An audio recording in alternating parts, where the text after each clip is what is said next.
Donc ce soir, on est le 18 qui se lève. 18, c'est la gematria de la valeur numérique de Chai, Chayut. On est donc à la veille de Yutet Kislev. Yutet Kislev, c'est le jour où l'Admor HaZaken a été libéré de prison. Mais ce soir, on va étudier le Dvar Malchut du Rabbi. Et il y a un rapport évident entre l'Admor HaZaken et le Rabbi ici, comme on va voir. Et puisque le Tanya lui-même parle beaucoup du travail de l'âme qui s'habille dans le corps, c'est-à-dire qu'on doit élever les forces de l'âme, les forces qu'on appelle, le Rabbi, il emploie le terme Kochot HaGiluim, c'est-à-dire les forces qui sont dévoilées dans le corps. Et ça, c'est vraiment le point du Tanya, c'est d'arriver à élever ces forces-là. Maintenant, dans le livre du Tanya, l'Admor HaZaken, il ne parle pas vraiment de manière profonde de la partie de l'âme qui ne s'habille pas dans le corps.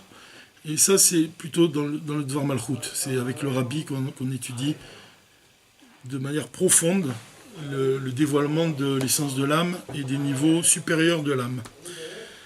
Maintenant, dans le Dvar Malchut de cette semaine, déjà, le Rabbi il parle.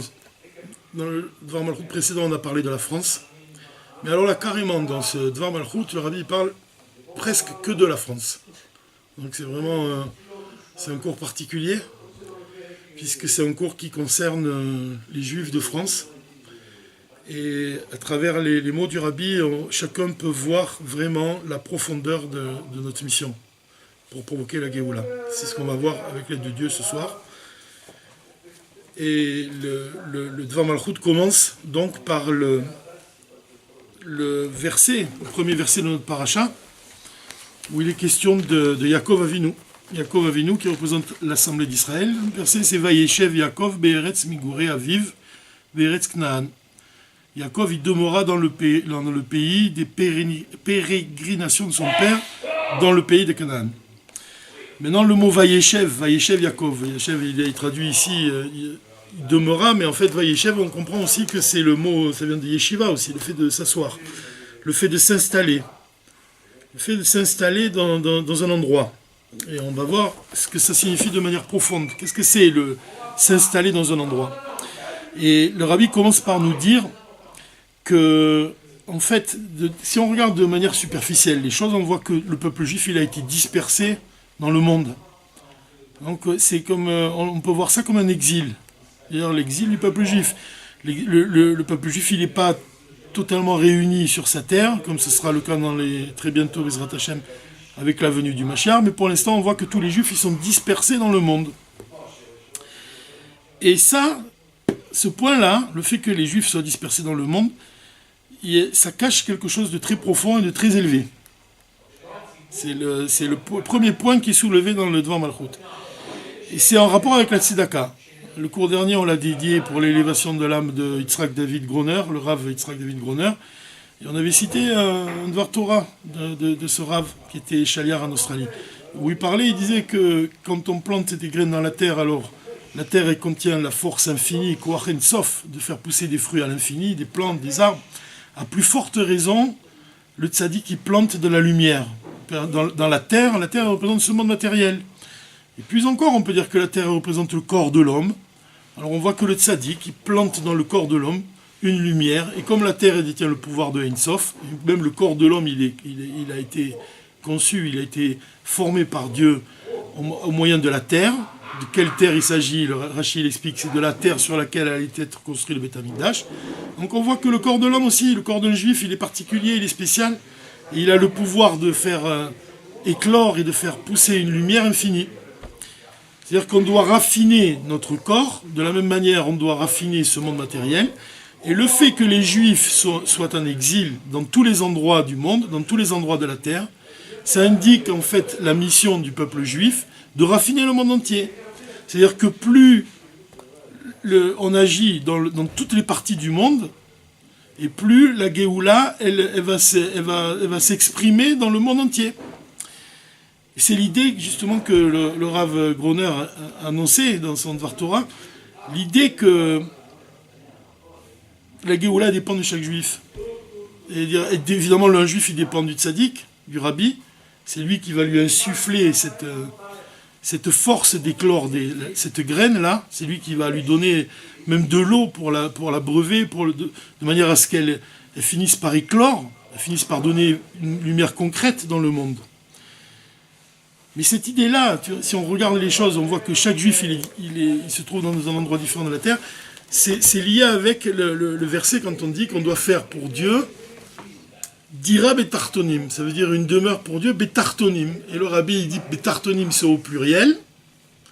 Et le pluriel, ça indique tous les endroits du monde, tous les endroits de la terre. Et là, on peut faire un premier rapprochement. Ce que nous enseigne ici le rabbi, il nous dit que le fait de l'itiashev, vayeshev, de s'installer dans un endroit, précisément quand on se trouve dans un endroit, quand on réside à un endroit, qu'on ne quitte pas cet endroit, qu'on s'occupe de cet endroit, comme un jardin qui est notre propriété, on ne le lâche pas une seconde, on l'assiste, on est là, présent tout le temps pour pouvoir le nourrir, pour pouvoir le travailler. Donc c'est le fait de se trouver dans un endroit en particulier et d'y demeurer, et surtout de s'adapter à l'endroit.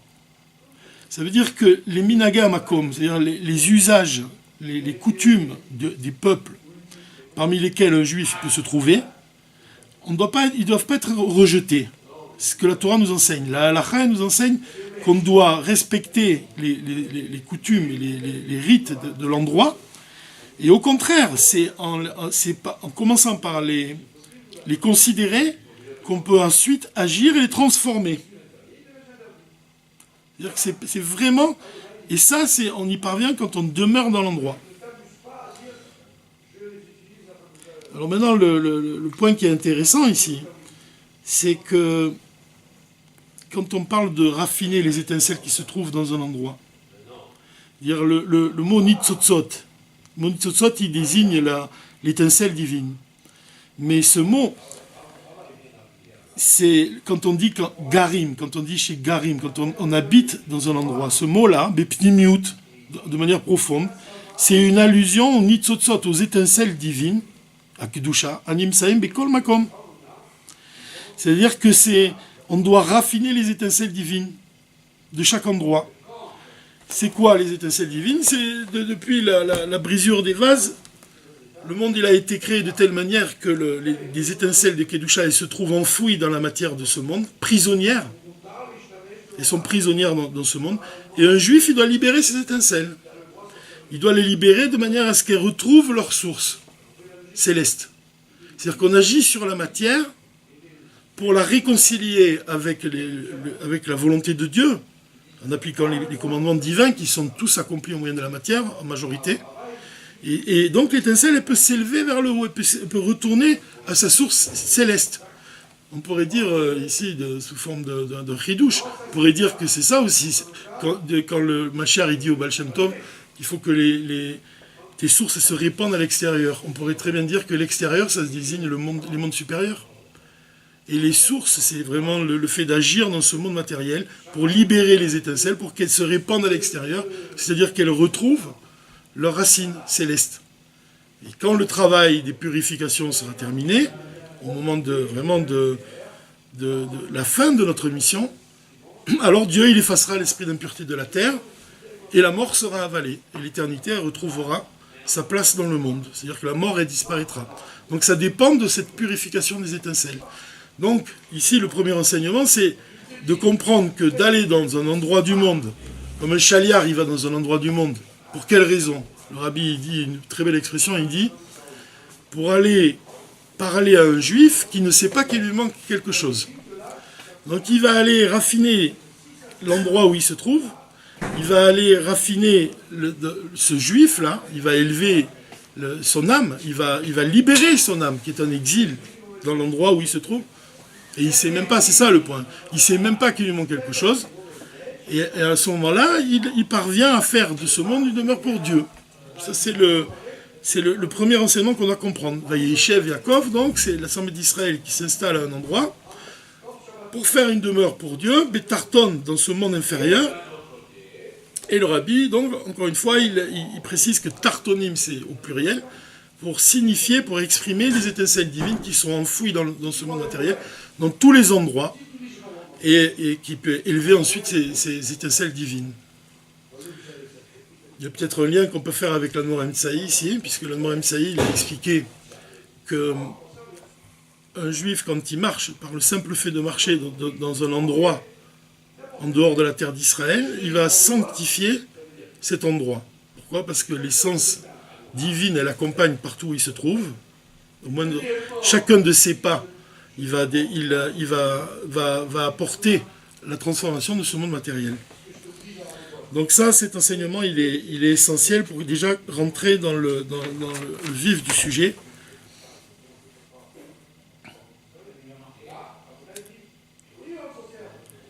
Comprendre en fait que la sainteté, il y a deux manières de la révéler dans le monde. Il y a deux manières. Là-dessus, on va voir dans les mots du rabbi.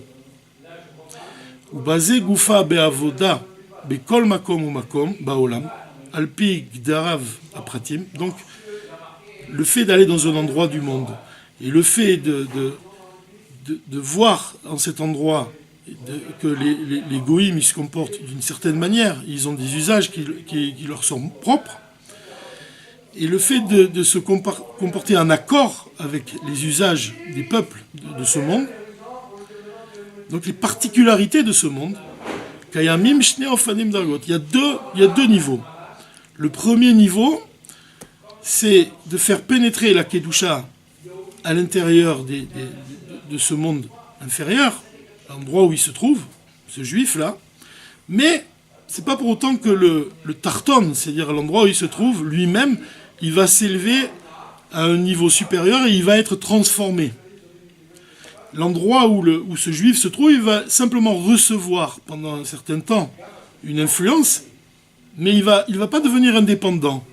Il va pas se transformer complètement. Il n'est pas, comme on dit ici en hébreu, néfar. Il reste le même. Il reste au même niveau. C'est-à-dire que tu peux aller dans un endroit, agir sur cet endroit, mais tu n'as pas transformé l'endroit. Il reste à son niveau. Ça, c'est le premier niveau. C'est le premier niveau du travail accompli. Mais à Darga Anaalit Vioter, c'est quoi le niveau supérieur ? C'est quand on dévoile Akadosh Baruch Hu Atzmo, quand on dévoile Dieu lui-même, que lui-même, Dieu va se révéler dans cet endroit inférieur, et à présent, cet endroit qui était inférieur, il va s'unir avec le monde supérieur, et qu'est-ce qui va se passer ? Il va se passer qu'il ne va plus avoir besoin de recevoir du niveau supérieur. Pourquoi ? Parce qu'il va devenir lui-même comme le monde supérieur. C'est-à-dire que le deuxième niveau, c'est quand tu agis dans ce monde, et ce monde, tu le transformes véritablement, au point que lui-même, il est devenu supérieur. Il a quitté son niveau. Ça, c'est ce que nous enseigne le rabbi. Tu peux donner une image dans le livre du Tanya. On voit qu'il y a la différence entre le Benoni et le Tzadik. Tu vois que le Benoni, il a du mal en lui. Tu vois, un juif, il a un combat en lui entre le bien et le mal. Donc le mal, il est en lui. Il va parvenir à chasser le mal. Il va pas à le repousser. Mais c'est pas pour autant qu'il a disparu. Il n'a pas été transformé. Ça, c'est le niveau du Benoni. Le niveau du tzaddik, qui correspond ici au second niveau, c'est quand il parvient à transformer l'âme animale. C'est-à-dire que l'âme animale elle-même, elle devient une âme divine. Elle s'unit à l'âme divine. On voit ça chez l'homme, on voit le travail de Hitkafia et de Hitapra, et on voit ici aussi dans le monde matériel. Ces deux notions, elles existent dans le monde matériel. Tu peux influencer le monde dans lequel tu te trouves sans pour autant le changer, ou alors tu peux, c'est un niveau supérieur, tu peux carrément transformer ce monde-là matériel en un monde de Kedusha. Il y a l'exemple du Rabbi Rayatz, quand il a expliqué que... Un exemple, il dit que quand un juif il est poursuivi, par exemple quand il est en danger, il doit sauver sa vie, et puis il se réfugie dans la cavité d'un mur, et puis il se fait tout petit, il arrive à pénétrer à l'intérieur de ce mur, Et quand le danger est passé, il essaie de sortir et il se retrouve coincé entre les parois du mur. Il redevient bloqué dans le mur. C'est-à-dire qu'en fait, qu'est-ce qui a fait qu'il a réussi à diminuer sa taille, à s'enfuir à l'intérieur du mur? C'est la peur. Mais une fois que la peur l'a quitté, il retrouve sa taille normale. Et donc il reste coincé dans le mur. Ça, cette situation-là, c'est la situation des Juifs en Russie. Le rabbi, il explique ça dans le Mahamar de la Tati de Savé. Il dit que les Juifs en Russie, quand ils étaient sous la pression et vivaient avec la peur de pratiquer leur judaïsme, ils parvenaient à dévoiler la force de Messirou Nefesh, de faire don d'eux-mêmes. Mais une fois qu'ils sont parvenus aux États-Unis, qu'ils vivaient dans un pays qui était libre et qui leur permettait d'accomplir leur Torah sans être en danger, à ce moment-là, ils n'avaient plus cette même force. C'est-à-dire qu'en fait, ils étaient redevenus eux-mêmes, comme cette personne qui redevient elle-même à l'intérieur de ce mur et qui n'arrive plus à sortir. Donc tu vois que la sainteté peut agir sur nous, mais de manière provisoire, sans nous transformer. Donc il y a ces deux niveaux-là qui existent dans la mission qui consiste à faire de ce monde une demeure pour Dieu.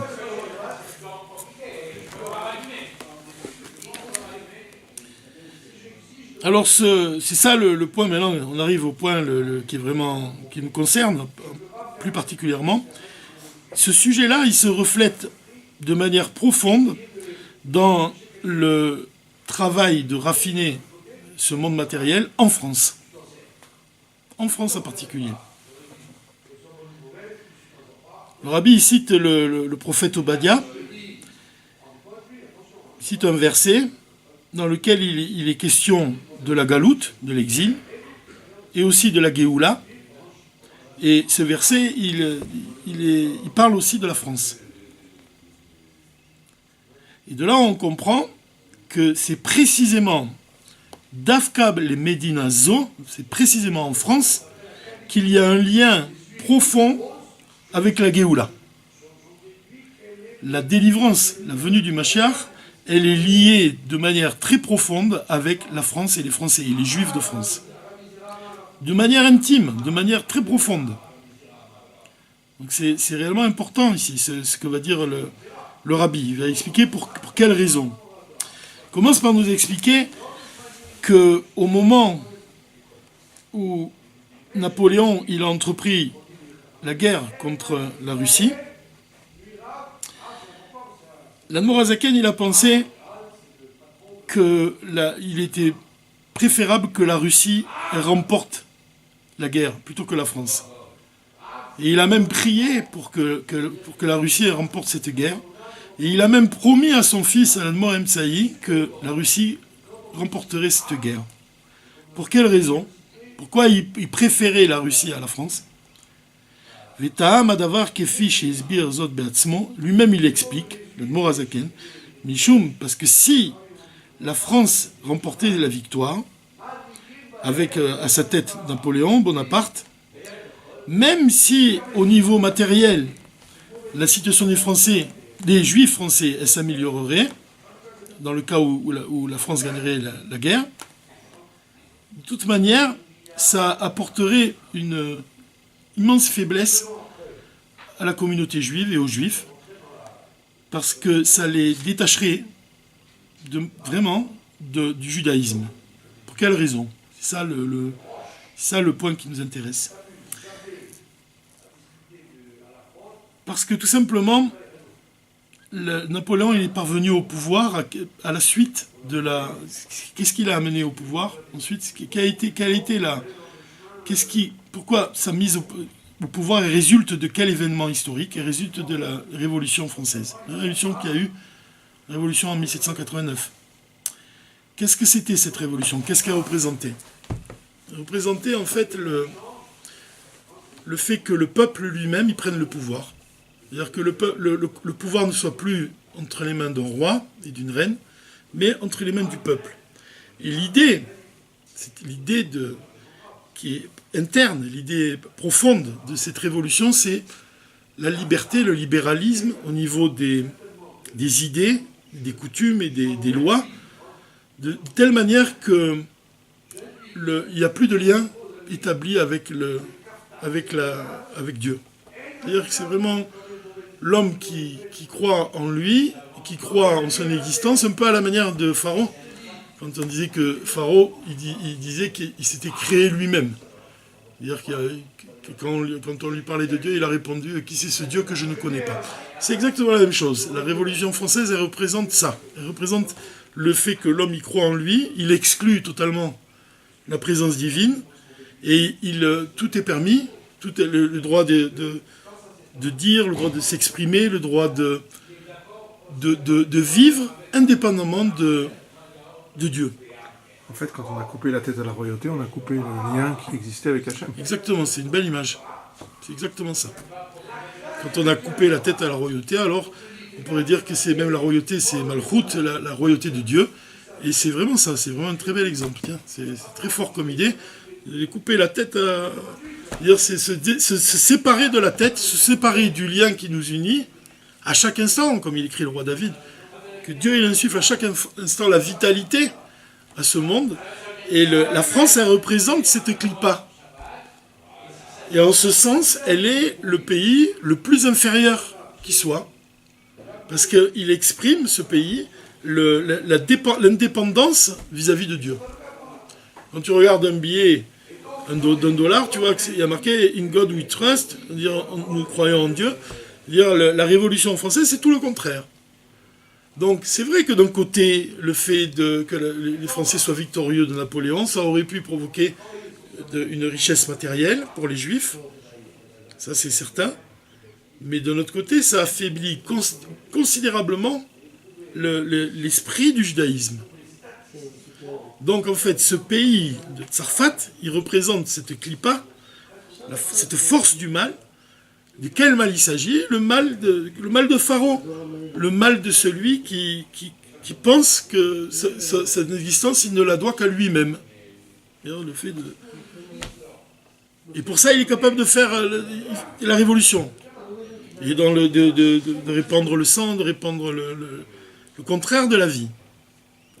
Donc l'Admorazaken, il était tellement préoccupé de la victoire de la Russie, il espérait vraiment que la Russie allait être victorieuse, qu'il a même fui Napoléon. Et c'est ce qui a provoqué de manière naturelle ensuite le fait qu'il a quitté ce monde. Il a quitté ce monde au moment où il fuyait Napoléon Bonaparte. Il a pris toutes ses affaires, et sa femme et ses enfants, et ils ont quitté Liozna, ou l'Ayadi, et ils ont quitté l'endroit pour fuir Napoléon.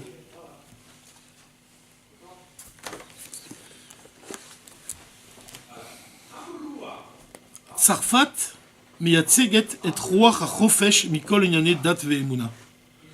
C'est-à-dire que la France, elle exprime la liberté par rapport à tous les sujets du judaïsme et à la Emouna. Il n'y a plus de Emouna maintenant. Il n'y a pas de Emouna. Il n'existe pas la Emouna dans cette clipa-là. Ve'adevarim kol kar nagu le Admorazaken. Les choses ont tellement touché l'Admorazaken de ce qu'il s'est opposé avec puissance à Napoléon, et il a prié pour que la Russie soit victorieuse. C'est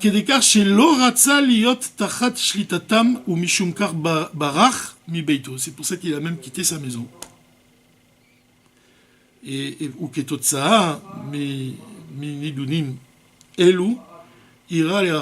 ensuite, ça a provoqué par la suite que sur le chemin, il a quitté ce monde. De tout cela, on comprend à quel point la chose est élevée, à quel point cet État, ce pays de la France, lui-même, chez Bisman Admorazaken, Aïta Rechoka Kolkar Mikdusha. Il était tellement éloigné de la Kdusha, de la sainteté. Are Shebedo Renouzo, mais pendant notre génération, il s'est produit un tel réveil spirituel en France.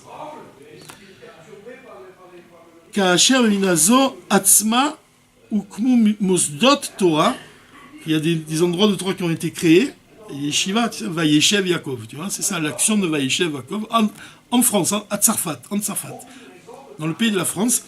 Il y a eu de nombreux endroits où on a commencé à étudier la Torah, et il y a aussi de nombreux shluchim, des émissaires, des rébéim, qui sont installés aussi en France.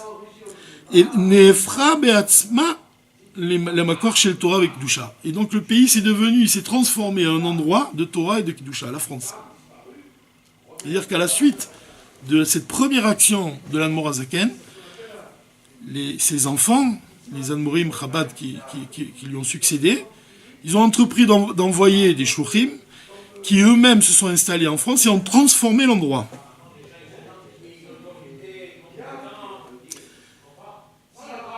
C'était pour éviter que le pays ne tombe dans l'abîme en fait. Mais c'est très profond en fait. Pourquoi la France?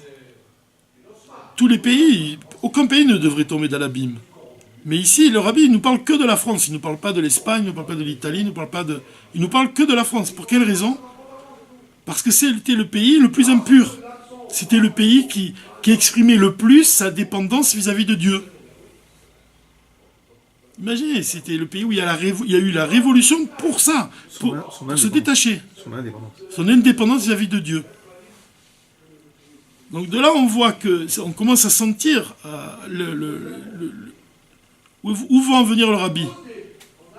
Parce que dans tout le Dvar Malchut, le point essentiel qui est sans cesse amené par le rabbi, c'est que l'essence, elle se révèle dans les endroits les plus inférieurs. Comme on l'a dit, en commençant ce cours, on a parlé de la terre. La terre, elle possède la force Ein Sof de faire pousser des fruits. La terre, c'est l'élément le plus bas parmi c'est l'inanimé. Il est plus bas que le végétal, il est plus bas que l'animal, encore plus bas que l'homme. Et c'est précisément dans l'inanimé que se révèle l'essence divine. Donc cet endroit-là de la France, il désigne l'endroit le plus inanimé du monde. Pas inanimé sur le plan spirituel. Aujourd'hui, c'est Chai qui se lève, la vitalité. Ça fait penser vraiment à Chai Elul. Chai Elul, c'est la vitalité profonde de ce monde, la vitalité spirituelle de ce monde. La France, ça représente l'opposé de ça. C'est-à-dire que l'Admor HaZaken, il a prié vraiment pour ne pas être sous l'influence de cette force du mal, de cette clipa. Ses enfants après lui. Et comment on procède alors? On s'installe dans ce pays. Et on s'attache à le transformer. De quelle manière? En fondant des yeshivot, en commençant à étudier la Torah.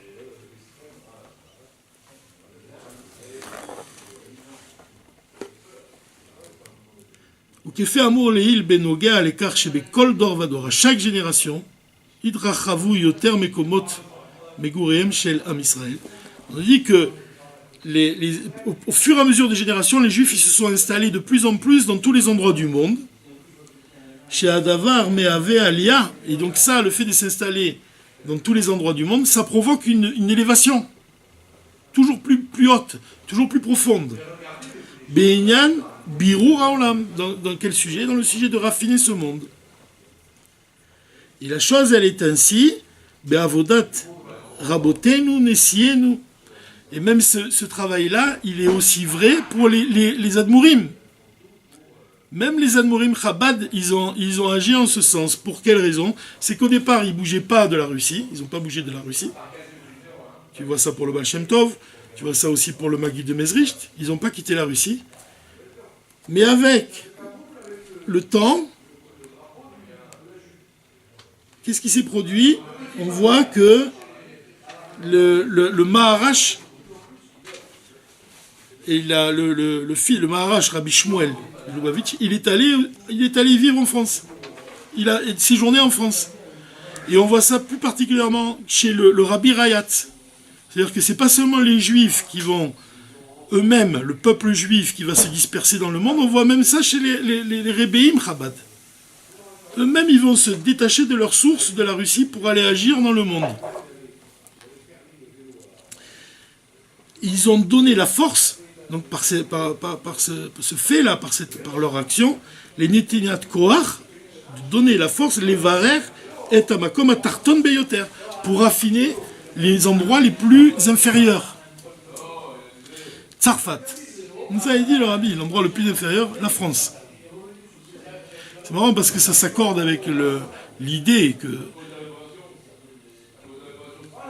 la grandeur de la mission d'un chaliar, elle s'exprime véritablement quand il se trouve dans un endroit qui est très très bas. De la même manière, le mérite qu'on peut avoir, c'est d'aider un juif qui est très très très loin.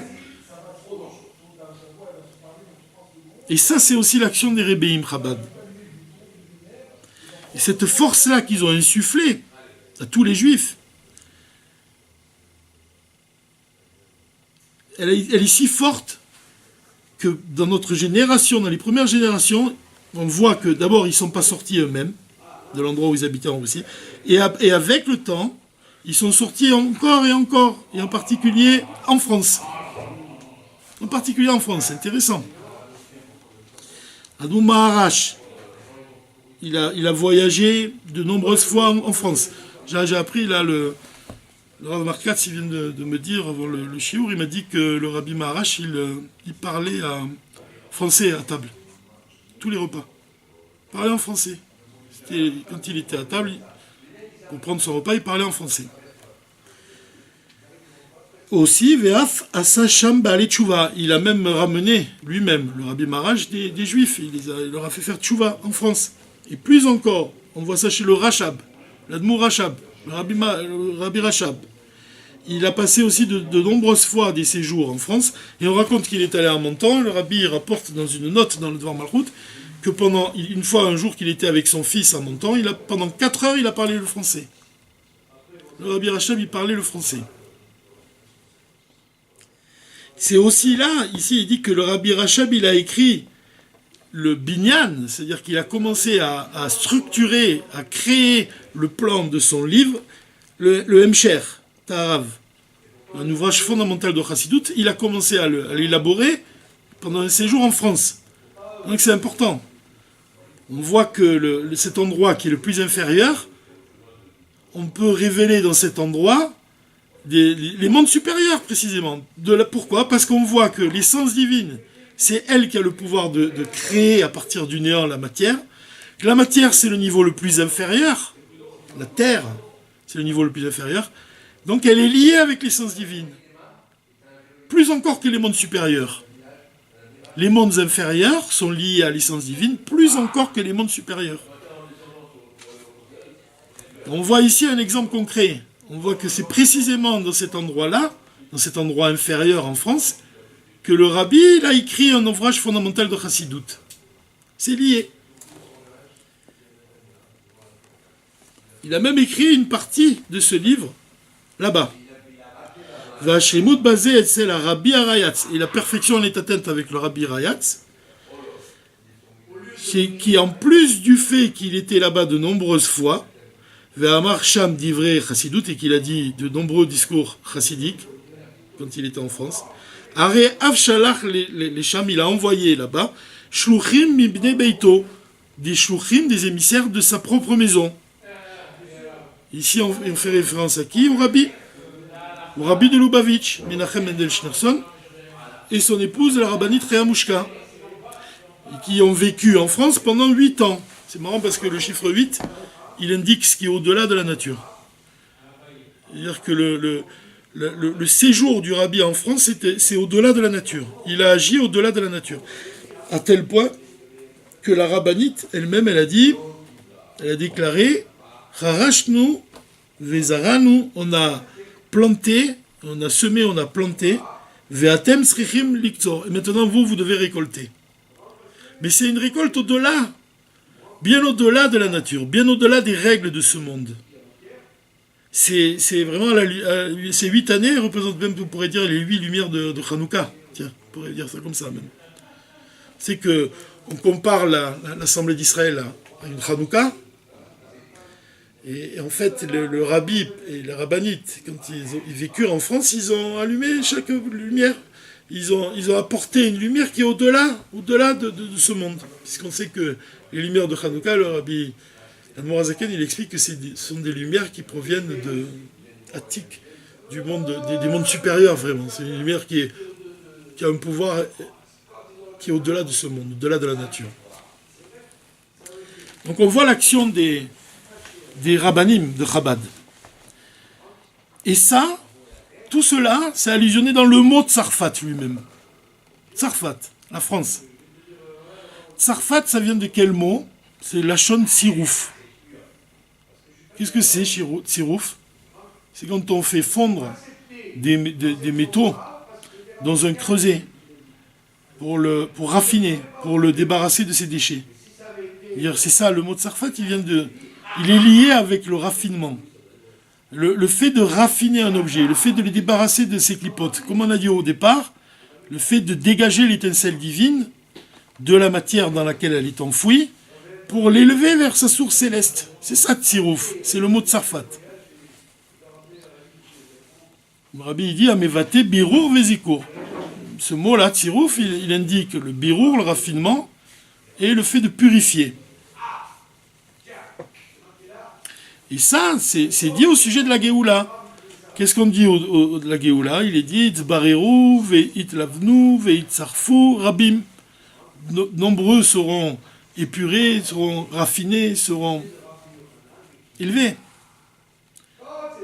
Ça, c'est le sujet qui est propre à la Géoula, quand on parvient aux purifications, vraiment, aux dernières purifications. C'est évoqué par le mot Tsarfat lui-même.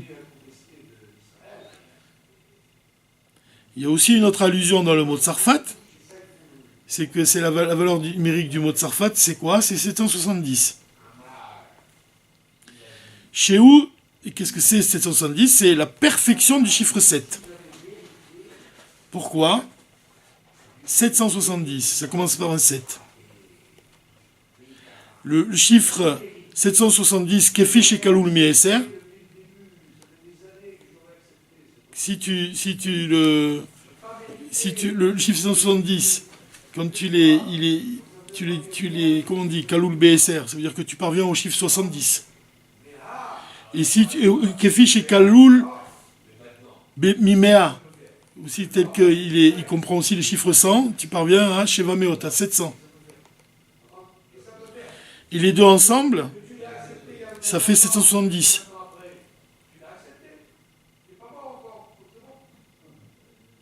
Et le monde, il a été créé en 7 jours. Et donc tu vois qu'ici, le chiffre 770, c'est la perfection du chiffre 7.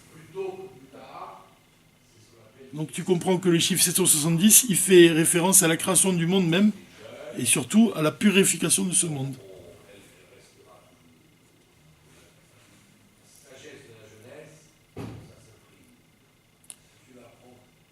Kefi chez Kaloul Mieser, Shivim. 700, si tu les divises par 10, ça fait 70.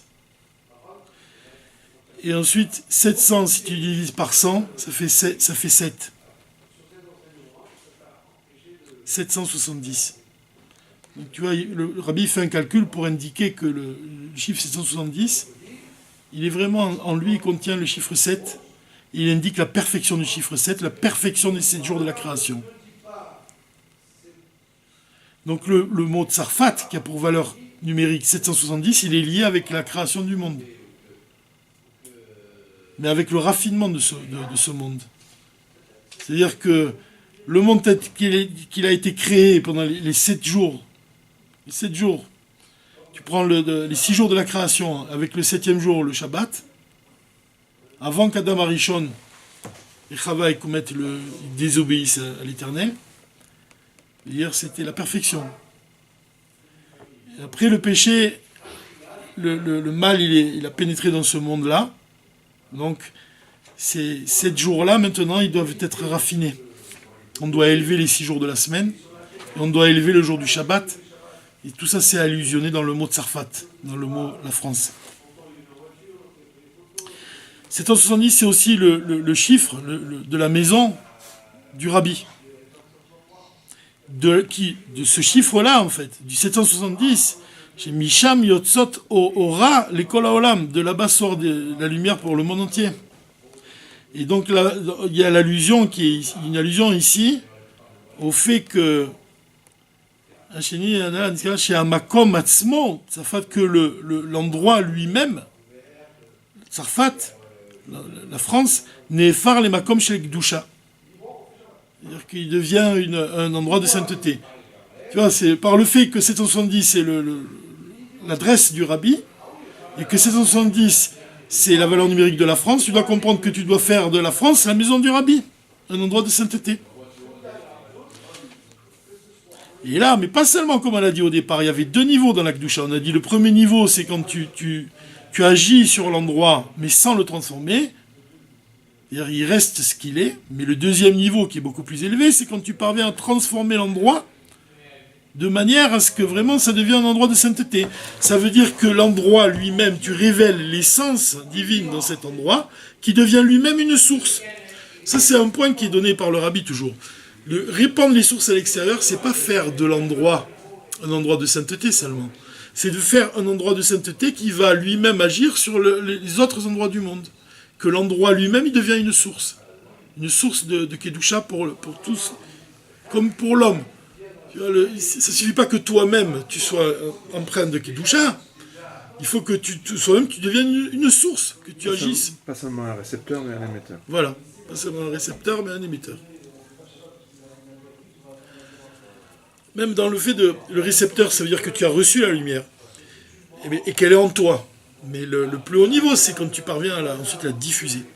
Alors, même le rabbi, il dit que d'abord tu dois agir sur tes proches, sur ton épouse, puis ensuite sur tes enfants, puis ensuite sur tes voisins, et ensuite sur la rue, et ensuite sur la ville. Et après, tu te retrouves devant Dieu. Ça, il dit.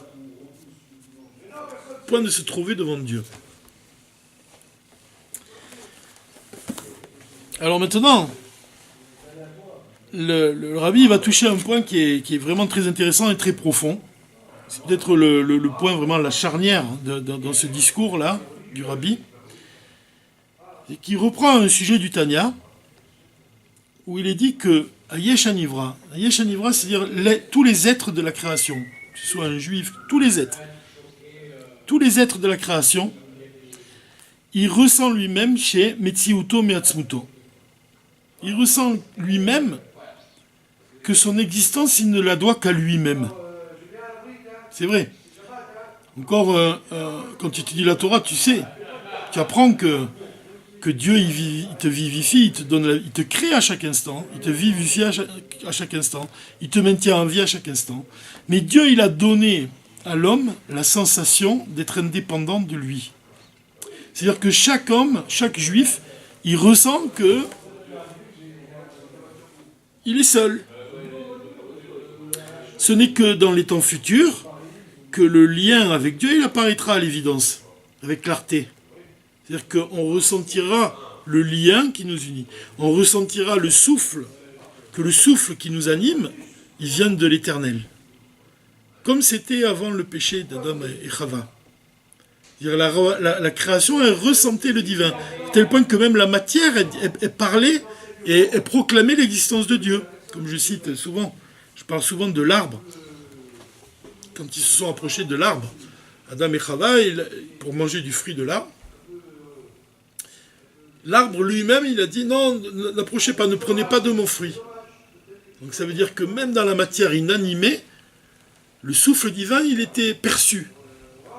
Mais aujourd'hui, ce n'est pas le cas. Aujourd'hui, le Yesh Anivra, c'est-à-dire l'être créé, un être humain, Chash, il ressent chez Metsiuto Meatzmuto. Il ressent que sa vie, il ne la doit pas à Dieu. Il se sent séparé de Dieu. C'est comme quand tu regardes le monde, tu ne vois pas la main de Dieu dans le monde. Tu ne ressens pas que Dieu il crée à chaque instant ce monde-là. Pour quelle raison? Et c'est ça le point qui est vraiment subtil. Mais rare chez Shorsho Miat ou Miatzmuto. Parce que sa racine, elle vient de l'essence divine. C'est-à-dire son existence plutôt, elle vient de l'essence divine. Et l'essence divine, chez Mitsiuto ou Miatzmuto, l'essence divine, sa réalité, elle provient d'elle-même. Et elle n'est pas due, elle n'est pas le résultat d'une cause extérieure à Dieu. C'est-à-dire que Dieu, il n'y a rien qui le précède. Chas v'shalom. L'existence de Dieu, il la doit à lui-même. Il n'y a rien qui est au-dessus de lui. Rien.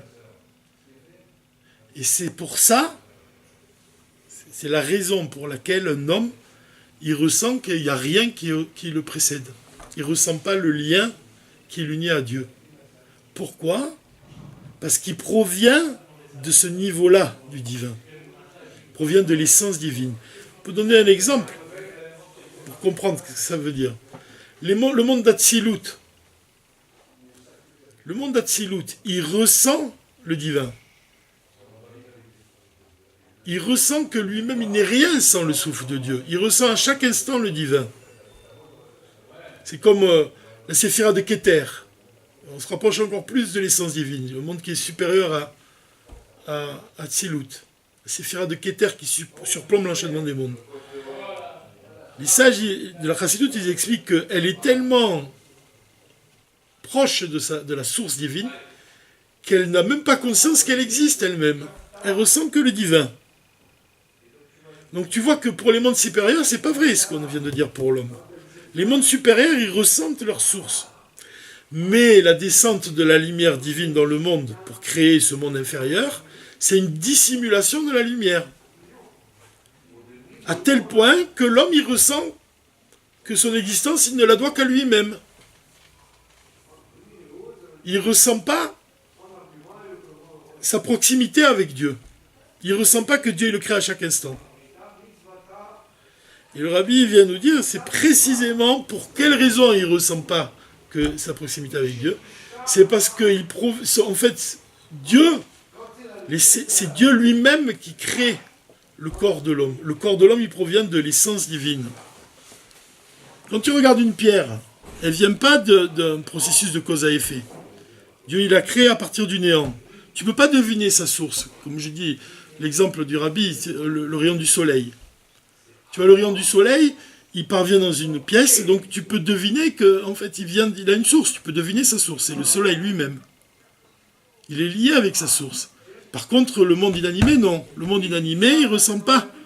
On ne peut pas voir la source qui le crée à chaque instant. Il vient de l'essence divine. Donc l'essence divine, elle est en lui. Et c'est parce qu'elle est en lui que l'homme, il va ressentir cette qualité-là qui est propre à l'essence divine, que rien ne le précède. Vous avez compris l'idée ou pas ? C'est clair ou pas ? C'est subtil, hein ? Dans les mots, peut-être, ça sera plus clair. Dans les mots du rabbi. Il dit comme ça. Ayesh anivra chash shemetziuto miatzmuto. Chaque créature, elle ressent que sa réalité provient d'elle-même. C'est parce qu'il provient de l'essence divine. Et que l'essence divine, que l'essence divine, elle provient que d'elle-même. Elle ne dépend pas de quelque chose qui l'a précédé.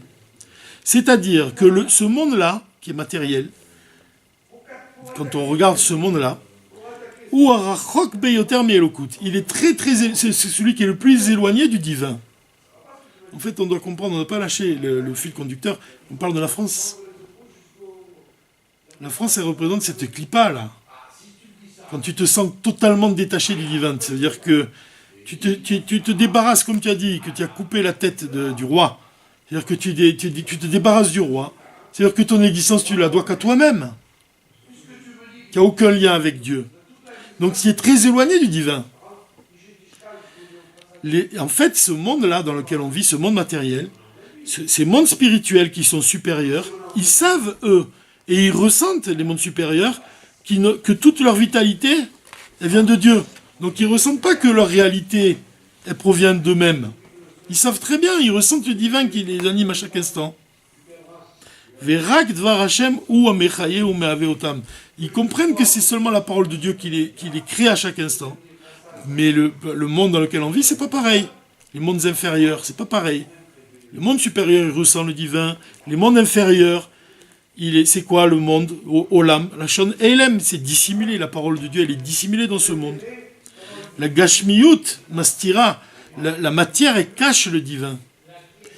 Ou Ma'alima, elle le dissimule. La lumière divine qui est à l'intérieur, elle est dissimulée à l'intérieur de la matière. Elle n'est pas perceptible.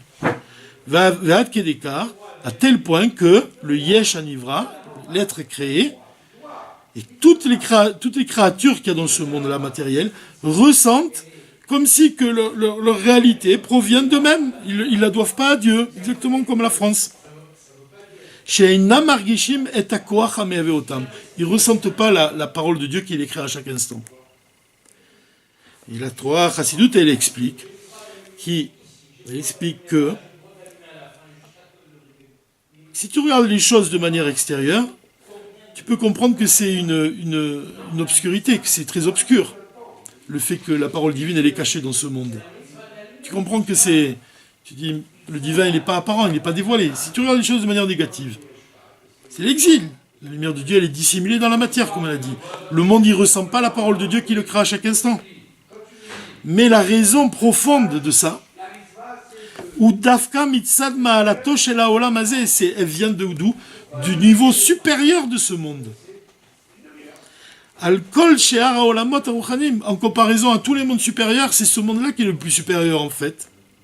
Mishum She'atrusha Azo, parce que le sentiment de ce monde, Etzel Anivra, Keilu En Loboré, il pense qu'il n'y a aucun créateur qui l'a formé, qui l'a créé. C'est ça ce que le sentiment de ce monde, le sentiment de chaque homme. Il ne pense pas que c'est Dieu qui le crée. Et pour quelle raison? Parce que la racine, la source, à l'origine de son existence,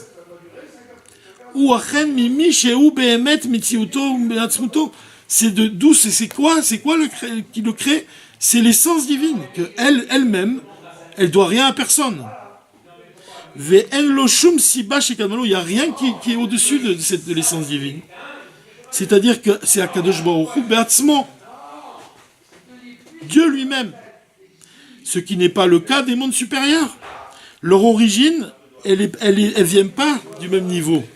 Elle vient du niveau des Gilouim. C'est-à-dire des niveaux de divin qui ne sont pas l'essence de Dieu. C'est ça que veut dire le Rabbi quand il dit que l'essence divine, elle se révèle dans le niveau inférieur. C'est que dans les mondes supérieurs, ils ne sont pas créés à partir de l'essence de Dieu. Ils ne sont pas liés à l'essence de Dieu, comme ce monde-là, notre monde, il est réellement lié à l'essence de Dieu. C'est pour ça que la différence, ce qui résulte de ça, c'est que les mondes supérieurs, ils ressentent constamment que c'est Dieu qui les crée, et les mondes inférieurs, ils ne pensent pas que c'est Dieu qui les crée à chaque instant. Donc si tu le regardes de manière négative, effectivement, le divin, il n'est pas révélé dans ces choses, dans ce monde matériel. Mais si tu le regardes de manière positive, tu te rends compte que l'essence divine, elle est là, dissimulée en nous-mêmes, alors qu'elle n'est pas révélée dans les mondes supérieurs. Et c'est ça, transformer la clipa de la France, c'est maintenant que ça intervient. C'est-à-dire que ce pays-là, il représente la dissimulation de la lumière divine, à tel point que la France, elle se débarrasse du divin, totalement. Et donc ce sentiment-là, il vient la raison profonde de ce sentiment, il a une origine très profonde. C'est qu'elle ressemble à son créateur. Le créateur, il n'y a rien qui le précède. La France, elle pense, il n'y a rien qui me précède. C'est ça le point qui est donné. Maintenant, si tu transformes cette clipa, si tu agis du côté de la sainteté, comme par exemple, on peut donner l'exemple de la koach hamitave, la force la force du désir de l'âme animale, au départ, elle s'habille pas dans le mal, c'est une force divine. Maintenant, quand tu emploies cette force divine et tu l'habilles dans des désirs qui sont dénués de kedusha, de sainteté, à ce moment-là, tu fais tomber le monde dans l'obscurité. Mais cette force-là de l'essence de l'âme animale, tu l'emploies dans des désirs de kedusha, alors tu la transformes. C'est-à-dire, si maintenant tu agis en France, dans cet endroit qui représente la clipa la plus inférieure, qui exprime le sentiment que rien ne la précède, qu'il n'y a rien au-dessus d'elle. De quelle manière? En créant des lieux où on étudie la Torah, en diffusant les lumières de la partie profonde de la Torah chez les Juifs qui habitent à cet endroit. Point même que les Rebbeim eux-mêmes, ils viennent en France, ils séjournent en France. Ils écrivent de la chassidoute en France. Ils prononcent des discours chassidiques en France. Ils vivent en France, comme on voit le rabbi, 8 années avec son épouse. Alors tu révèles l'essence divine, mais cette fois-ci tu la propulses dans la Kedusha. C'est pour ça que la perfection du raffinement des étincelles divines, elle est possible en France. Et cette perfection-là, elle va ensuite se permettre le raffinement du monde entier. Parce que cette clipa qui existe en France, elle n'est pas propre à la Révolution française. Elle persiste jusqu'à aujourd'hui, et pas seulement en France, mais dans d'autres pays. Mais elle est liée avec la France, de manière profonde.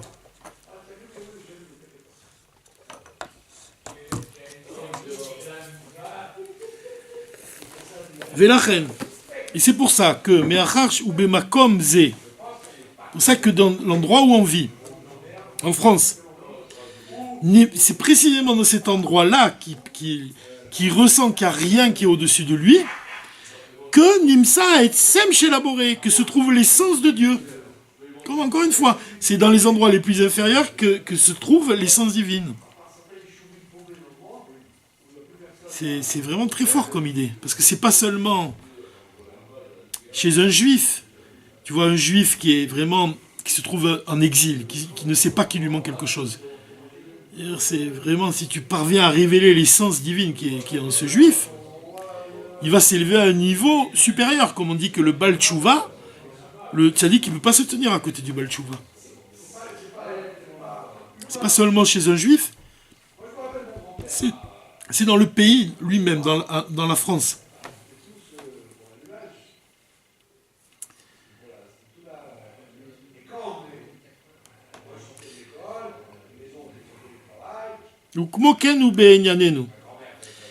Quand on dévoile, quand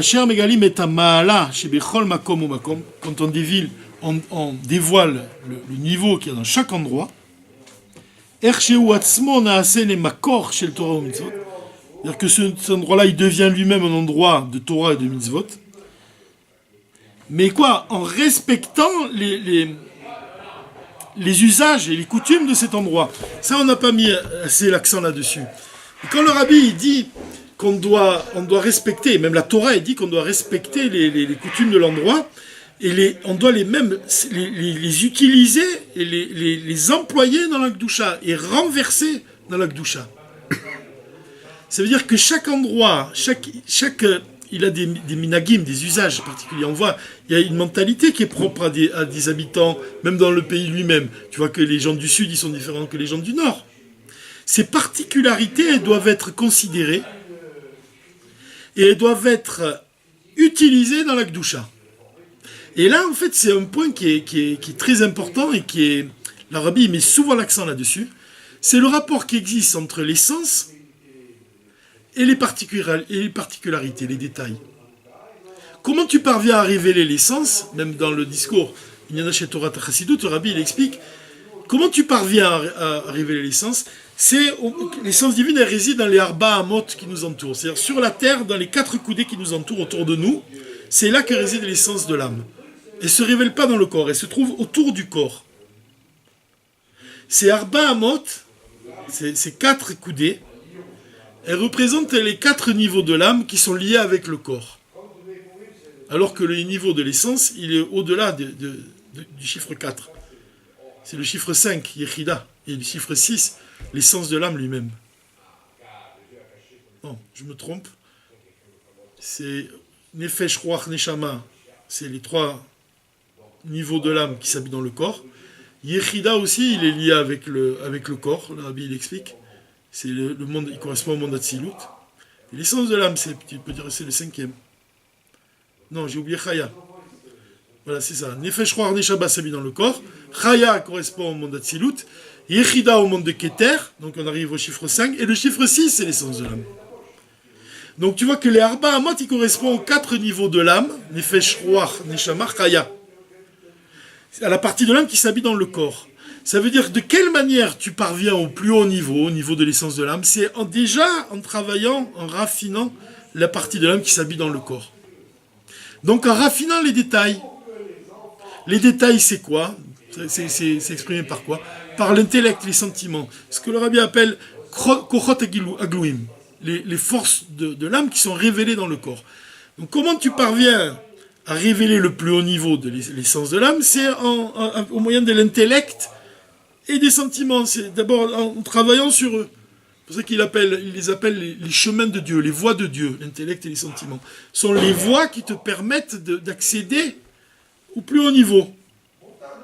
Donc tu vois l'importance du détail, si on peut dire. Ça veut dire que les forces de l'âme, c'est un détail en comparaison à l'essence. Les forces de l'âme, c'est comme une goutte par rapport à l'océan. Mais tu parviens à l'océan goutte à goutte. Tu commences par raffiner les détails, et puis petit à petit, tu révèles les plus hauts niveaux. Ça s'accorde avec le fait de respecter les détails des coutumes des peuples parmi lesquels tu te trouves, des gens parmi lesquels tu te trouves. Tu respectes les détails, tu respectes les coutumes, tu les transformes. Et là-dessus, le rabbi, il dit que c'est notre attitude qu'on doit adopter. Et il a expliqué, ici, vers la fin du discours, il explique que la Marseillaise, qui était au départ un hymne, c'est-à-dire militaire, quand les chassidim, ils ont commencé à chanter la Marseillaise, c'est-à-dire qu'ils ont fait Ma'apecha. Qu'est-ce que ça veut dire à la révolution? Ma'aper, ça veut dire transformer. Quand les chassidim, ils ont fait la révolution maintenant dans le sens inverse. C'est-à-dire qu'ils ont transformé l'endroit, ils ont transformé la clipa de Tzarfat, c'est-à-dire qui était complètement détachée. C'est-à-dire cette force-là qui nous pousse à nous détacher de nous divins, en fait c'est Amalek. Et à nous unir encore plus avec Dieu. C'est-à-dire à unir cet hymne-là qui est lié avec le prince de la nation française. Même chaque pays, il a un sar. Les grands pays, ils ont un sar, un ange qui les domine. C'est-à-dire quand ils ont commencé à chanter la Marseillaise, les chassidim, le rabbi rapporte qu'il y a eu un miracle. C'est que peu de temps après, le chef d'État français, je crois qu'à l'époque c'était Valéry Giscard d'Estaing, il a transformé le rythme de la Marseillaise. C'était un rythme qui était militaire et il a adouci le rythme de ce chant, de cet hymne-là. Pourquoi? Parce que les chassidim, ils ont agi sur le sar, sur l'ange des nations, qui a influencé ensuite le nasi du pays. C'est-à-dire qu'on voit comment le rabbi, il va transformer ce monde matériel et il va le faire basculer du côté de la Kedusha. Voilà, je crois qu'on peut finir, on peut s'arrêter ici, juste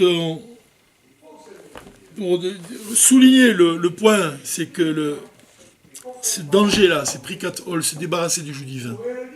C'est-à-dire cette soi-disant liberté de se débarrasser de toutes les contraintes pour se sentir libre, c'est tout le contraire qui est enseigné par la Mourazaken dans le Tanya. On dit que la vraie liberté, on l'acquiert, un juif, il peut connaître la vraie liberté quand il prend sur lui le joug divin. C'est cette idée-là aussi qui est énoncée ici dans cette forme de route. Maintenant,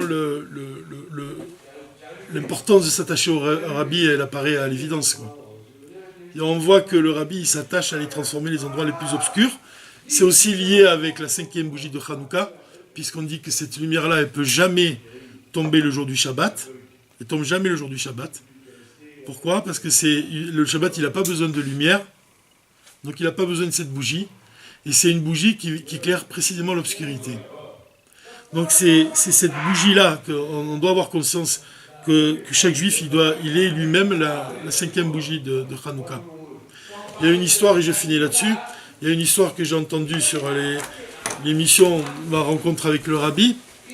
Il y a un juif américain qui raconte que il a traversé une période très difficile. Dans sa vie, il a eu la chance de rencontrer le rabbi.